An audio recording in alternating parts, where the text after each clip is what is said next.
तक विफल हो चुका है कि लोकतंत्र की संसदीय प्रणाली की सार्थकता पर सवाल उठ रहे हैं और प्रशासनिक तंत्र संसदीय प्रणाली को निरर्थक करने वालों का दास बन गया है तथा पुलिस प्रणाली के बारे में शुरू से ही यह कहा जा रहा है कि इसका ढांचा अंग्रेजों के जमाने जैसा ही है।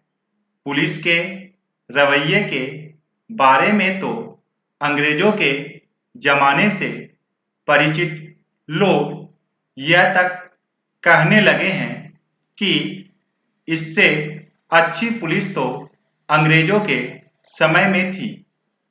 कोई आश्चर्य नहीं कि ये लोग सही ना कर रहे हो, क्योंकि आज के भारत की पुलिस अब अपना रौब गालिब करने के लिए किसी भी निर्दोष और शरीफ इंसान को सरेआम पीटने से लेकर उसकी हत्या तक कर सकती है।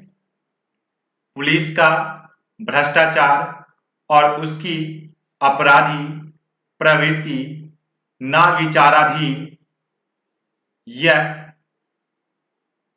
कैदियों को जेल के भीतर या जेल से अदालत ले जाने अथवा जेल से दूसरी जेल में ले जाते समय हथकड़ी या बेड़ियां नहीं लगाई जाएंगी और यदि पुलिस को आशंका है कि कैदी भाग सकता है तो उसे हथकड़ी लगाने के पहले मजिस्ट्रेट से इजाजत लेनी होगी।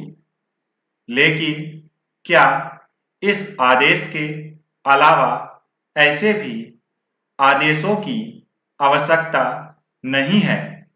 केवल बेलगाम, बल्कि बहुत कुछ अंशों में अस्वीकृति भी हो चुकी है। आज शायद ही कोई इस बात पर ध्यान देता हो कि टेम्पो, टैक्सियों, निजी बसों, ट्रकों, यहाँ तक कि रेलों से मुक्त यात्रा करने वाले पुलिसकर्मी अपनी दादागिरी और अपने आतंक का ही प्रदर्शन कर रहे होते हैं तथा एक तरह की अपराध ही कर रहे होते हैं।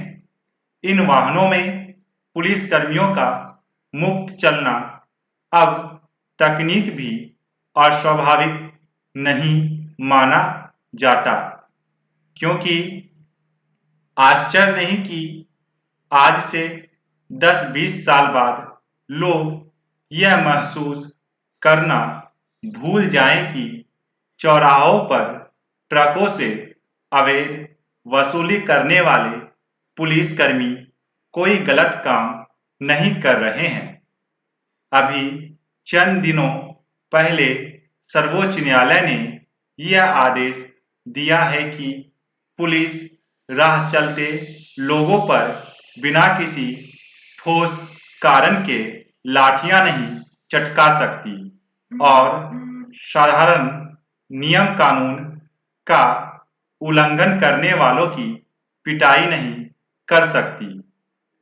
क्या इस देश की पुलिस को यह बताया जाएगा कि वह आतंक, गुंडागर्दी और आम आदमी के सम्मान को आहत करने वाले संगठन का पर्याय बन चुकी है?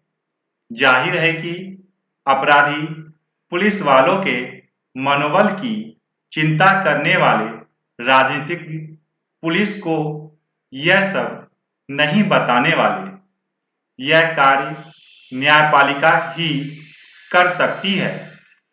यहाँ यह सवाल उठ सकता है कि न्यायपालिका का आखिर क्या क्या करेगी। यह सवाल जायज है, लेकिन अब और किसी से उम्मीद भी नहीं है कि वह इस देश की पुलिस प्रणाली या प्रशासनिक प्रणाली को ठीक कर सके। विधायिका और कार्यपालिका से यह उम्मीद नहीं की जा सकती, क्योंकि जो मामले उन्हें निपटाने चाहिए वे न्यायपालिका को निपटाने पड़ रहे हैं। वैसे नागालैंड के उप पुलिस महानिर्देशक चमन लाल को यह जिम्मेदारी सौंपी गई है कि वे पुलिस कर्मियों को प्रशिक्षण के दौरान सिखाए जाने वाले मानवाधिकार का पाठ्यक्रम तैयार करें। लेकिन जिस देश की पुलिस के हाथों रियासत में मौतें हो रही हो और मुठभेड़ों के नाम पर हत्या हो रही हो, वहां मानवाधिकार का पाठ पढ़ाए जाने से भला क्या हासिल होने वाला है। स्टॉप।